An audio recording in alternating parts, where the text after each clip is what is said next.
మీ car EMI కట్టలేకపోతున్నారా? మీ car EMI మేము కడతాం. ఈ నెంబర్కి కాల్ చేయండి. Hi sir. హలో అండి. ట్రంప్ ఆల్రెడీ ఎలక్టెడ్ అయిపోయారు కదా సార్. ఆయన ఇంకా పవర్లోకి వచ్చాక ఈ H1B వీసా పైన ఎలా ఉంటుంది సార్ ప్రభావం అనేసి? సో ట్రంప్ ఇంత ముందు కూడా ఎలక్ట్ అయ్యారు కదా. సో ఎలక్ట్ అయినప్పుడు అప్పుడు ఎలక్ట్ అయినప్పుడు కూడా ఎజెండా ఎలా నడిచిందంటే పొలిటికల్గా సో లోకల్ వాళ్ళకి ఎక్కువ ప్రిఫరెన్స్ ఇవ్వాలి. అంటే ఇప్పుడు మనకి యుఎస్ చూసుకుంటే ల్యాండ్ ఆఫ్ మైగ్రెంట్స్ కాబట్టి సో ఫస్ట్ మూవర్స్కి డెఫినెట్గా అడ్వాంటేజ్ ఉండాలి. అలానే లీగల్గా మైగ్రేట్ అయిన వాళ్ళకి, లోకల్ ఉన్న వాళ్ళకి జాబ్స్ ఏంటి, లేకపోతే ఇప్పుడు కొత్తగా మైగ్రేట్ అవుతున్న వాళ్ళకి వాళ్ళు వచ్చేసి లోకల్ వాళ్ళు జాబ్స్ తీసుకెళ్ళిపోతున్నారు. ఫస్ట్ మూవర్స్కి, ఫస్ట్ సెటిలర్స్కి ఆ అడ్వాంటేజ్ ఉండట్లేదు ఓవర్ ద నెక్స్ట్ మూవర్స్ అనేది బాగా నడిచిందనమాట. అప్పుడు ఏదైతే అంటే లోకల్ నాన్ లోకల్ లాగా ఇప్పుడు ఏదైతే మనకి తెలంగాణ ఆంధ్ర ఉద్యమం నడిచిందో ఆ టైప్లో లోకల్ నాన్ లోకల్ అంటే ఆంధ్ర వాళ్ళందరూ వచ్చి తెలంగాణ జాబ్స్ అవన్నీ తీసుకెళ్ళిపోతున్నారు, లేదా ఆపర్చునిటీస్ తీసుకెళ్ళిపోతున్నారు అని ఎలా ఉద్యమం లైమ్లైట్లోకి వచ్చిందో అదే ఎజెండాతో ఇంతకుముందు జరిగిందనమాట. అయితే ఇప్పుడు మళ్ళీ పవర్లోకి వచ్చినాక ఇప్పుడు ఏం నడుస్తుంది అంటే ఎక్కువ ఇల్లీగల్ ఇమిగ్రేషన్ మీద ఆయన ఫోకస్ ఉందన్నమాట. ఇల్లీగల్ ఇమిగ్రేషన్ అనగానే చాలామంది బార్డర్స్ క్రాస్ చేసి వచ్చేయటం, ఎక్కువ Mexico south America continent ethnicity వాళ్ళు కానీ, లేకపోతే డిఫరెంట్ పీపుల్, ఈవెన్ మన ఇండియన్స్ కూడా కొంతమంది ఇల్లీగల్గా వెళ్ళి అక్కడికి మైగ్రేట్ అయిపోవటం, ఇల్లీగల్గా విజిట్ వీసాల మీద వెళ్ళి అక్కడే ఉండిపోవటం, కొన్నిసార్లు ఎవరో ఒక కన్సల్టెంట్ లాగా పట్టుకొని బార్డర్ క్రాసింగ్ చేయటం, ఇలాంటివన్నీ ఎక్కువ బాగా పెరిగిపోవటం వల్ల లీగల్గా మైగ్రేట్ అయ్యే వాళ్ళకి, ఇల్లీగల్ మైగ్రేట్ అయ్యే వాళ్ళకి ఎక్కువ అడ్వాంటేజ్ ఉంటుంది లీగల్గా మైగ్రేట్ అయ్యే వాళ్ళకి కంటే కూడా అనే మైండ్ సెట్లోకి పీపుల్ అందరూ వచ్చేసారు. సో మోర్ ఓవర్ ఏంటంటే కంట్రీ యొక్క సేఫ్టీ, సెక్యూరిటీ, అలానే ఆ కంట్రీకి థ్రెట్ ఉండకూడదు అనేది కూడా లీగల్గా మైగ్రేట్ అయిన వాళ్ళకి ఉంటుంది కదా, వాళ్ళ మైండ్ డెఫినెట్గా. సో అసలు ఏం జరుగుతుంది ఏంటి, దాని మీద స్టాటిస్టిక్స్ ఏంటి, అసలు ఎవరు వస్తున్నారు ఎవరు వెళ్తున్నారు అనేది క్లారిటీ లేకపోతే వాళ్ళ మనీ అంతా కూడా ఇల్లీగల్ మైగ్రేట్ అయ్యే వాళ్ళని కట్టడి చేయటం మీద చాలా మనీ పోర్ చేస్తున్నారు. అలానే బార్డర్ సెక్యూరిటీ ప్రొటెక్షన్ ఫోర్స్కి, అలానే ఎవరన్నా వచ్చిన వాళ్ళకి ప్రొటెక్షన్ హోమ్స్ ప్రొవైడ్ చేయడానికి, ఫుడ్ ప్రొవైడ్ చేయడానికి, ఇదంతా కూడా పెద్ద తతంగం అయిపోయింది. అయితే ఈ ఇల్లీగల్ ఇమిగ్రేషన్ మీద ఎక్కువ ఫోకస్ అనేది ఉంది అది ఆపటానికి.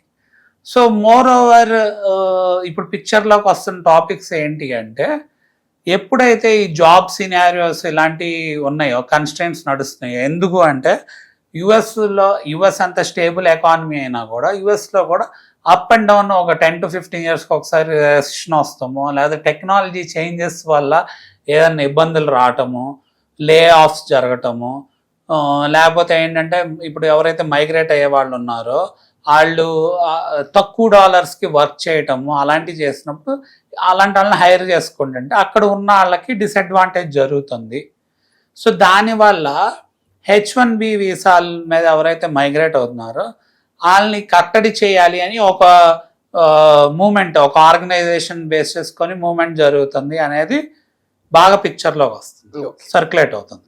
అయితే H1B వీసా అనగానే డెఫినెట్గా స్కిల్డ్ పీపుల్కి రిలేటెడ్ వీసా, ఇది వర్క్ వీసా. సో అలా మైగ్రేట్ అయ్యే వాళ్ళు కూడా only certain quantity of professional పీపులే ఉంటారు. బట్ ఏంటంటే ఆ H1B వీసాని కూడా ఆ మిస్యూజ్ చేసే సిచ్యువేషన్ ఏదన్నా ఉంటుందేమో. సో ఆ మిస్యూజ్ చేసే దగ్గర దాంట్లో లూప్ హోల్స్, లీగాలిటీస్ని బేస్ చేసుకొని ఎవరు దాన్ని, ఇప్పుడు కన్సల్టింగ్ కంపెనీస్ ఉన్నాయి మనకి, సాఫ్ట్వేర్ కన్సల్టింగ్ కంపెనీస్, చాలామంది వెళ్ళి అక్కడ సాఫ్ట్వేర్ ప్రొఫెషనల్లో సెటిల్ అయిన వాళ్ళు ఈ జాబ్ కన్సల్టెన్సీస్ పెట్టారు. అందుకే మన వాళ్ళు కూడా వెళ్ళి ఏదో ఒక జాబ్ వస్తుందిలే అని చెప్పి, ఎలాగో సెటిల్ అవ్వచ్చులే అని చెప్పి అనుకున్నారు. దాన్ని రూల్స్ని స్ట్రీమ్ లైన్ చేసి ఏదైతే ఈ ప్రొఫెషనల్ స్కిల్ సెట్ ఏదైతే H1Bలో కేటగిరీలో చెప్పడం జరిగిందో దానికి మోర్ స్క్రూటినీ అనేది, అంటే డాక్యుమెంటేషన్ పరంగా చూసుకోనండి, లేదా దాని ఒక లీగాలిటీస్ పరంగా చూసుకోండి, ఎవరు మధ్యలో హ్యూమన్ రిసోర్సెస్ పరంగా ఈ మ్యాన్ పవర్ ఏజెన్సీస్ సప్లై చేసే పరంగా కూడా మిస్యూజ్ చేయకుండా దాన్ని, అంటే ఇప్పుడు ఆ వీసా ఎందుకు లైమ్ లైట్లోకి వస్తుంది అంటే ఎప్పుడైతే మనకి అక్కడ లోకల్ ఆ పర్టికులర్ స్కిల్ వాళ్ళు దొరకట్లేదు అన్నప్పుడే బయట నుంచి తెచ్చుకోవాలి అనేది వాళ్ళు జస్టిఫై చేసుకోవాలి. లేదా లోకల్ ఉన్నప్పుడు లోకల్ ప్రిఫరెన్స్ ఇవ్వాలి. బట్ ఏంటంటే దాన్ని మిస్యూజ్ చేస్తున్నారు అని బేస్ చేసుకొని దాన్ని ఎక్కువ స్ట్రిక్ట్ చేయాలి అనేది అక్కడ నడుస్తున్న ఉద్యమం అన్నమాట. ఓకే. అలానే మన వాళ్ళందరూ ఇంజనీరింగ్కి వెళ్ళే వాళ్ళకి ఈ మాస్టర్స్ అయిపోగానే, అంటే లైక్ బ్యాచిలర్స్కి వెళ్ళినా లేకపోతే గ్రాడ్కి వెళ్ళినా, అంటే అండర్ గ్రాడ్కి వెళ్ళినాక వాళ్ళకి ఓపీటీ ఉంటుంది. ఓపీటీ ఆప్షనల్ ప్రాక్టికల్ ట్రైనింగ్ అనేది ఒక 2 to 3 years టైం వాళ్ళకి వర్క్ చేసుకోవచ్చు. వర్క్ చేసుకోవడానికి ఎలిజిబిలిటీ ఉంది.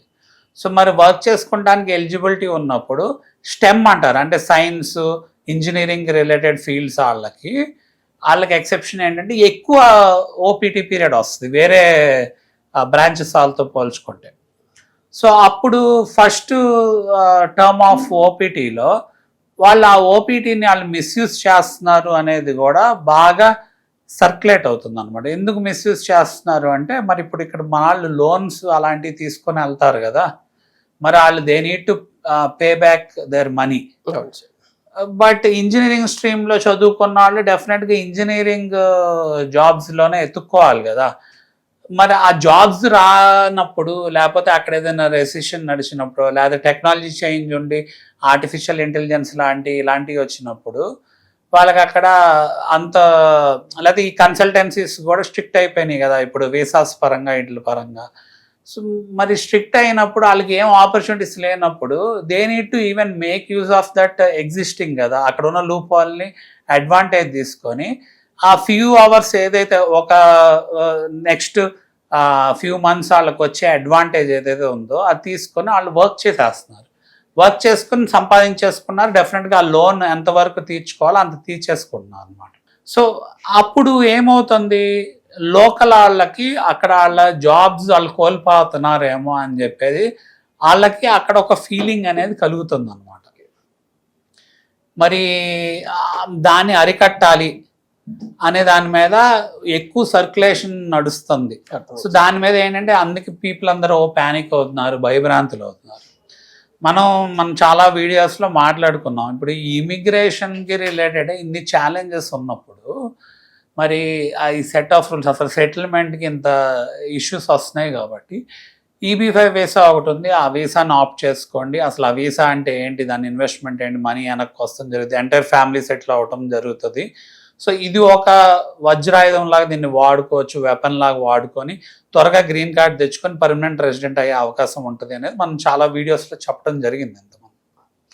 సో అది ఒక వెహికల్ అన్నమాట ఆప్ట్ చేసుకునే వాళ్ళకి. బట్ మేజర్ ఇమిగ్రేషన్ పరంగా ఉన్న కన్స్ట్రెయిన్ ఏంటి అంటే అందరూ ఏమీ అంత ప్రశాంతంగా అయితే లేరనమాట. అందరూ కన్ఫ్యూజ్డ్ డైలమా స్టేట్లో ఉన్నారు. ఎవరు ఏమి రూల్స్ తెస్తారు, లేదా ఆల్రెడీ తెచ్చిన ఎగ్జిక్యూటివ్ ఆర్డర్స్ ద్వారా ఏం ఇంప్లికేషన్స్ జరుగుతాయి ఫర్దర్గా, దాన్ని ఎలా మాడిఫై చేస్తారు. ఇప్పుడు ఇంకా ఈయన ఎలక్ట్ అయినాక కూడా పవర్లోకి వచ్చే లోపల కొన్ని ఎగ్జిక్యూటివ్ ఆర్డర్స్ అలాంటివి రిలీజ్ చేయడం జరిగింది కదా, వాటి వల్ల నెగిటివ్ ఇంపాక్ట్ ఉంటుందా పాజిటివ్ ఇంపాక్ట్ ఉంటుందా ఎవరికి అంత క్లారిటీ లేదనమాట. ఎందుకు క్లారిటీ లేదు అంటే ప్రతి ఒక్కళ్ళు ఒక టెన్షన్ వాతావరణంలో ఉన్నారు. ఎందుకంటే ఈయన కూడా ఇప్పుడు ఎలక్ట్ అయ్యి పవర్లోకి రాబోతున్నారు. వచ్చినాక మళ్ళీ ఆయన కొత్తగా ఏం సైన్ చేస్తారు, ఏమేమి తీసుకొస్తారు ఇంప్లిమెంటేషన్లోకి ఇమిగ్రేషన్ పరంగా అనేది everyone should wait and see అన్నమాట. Thank you sir. Thank you అండి.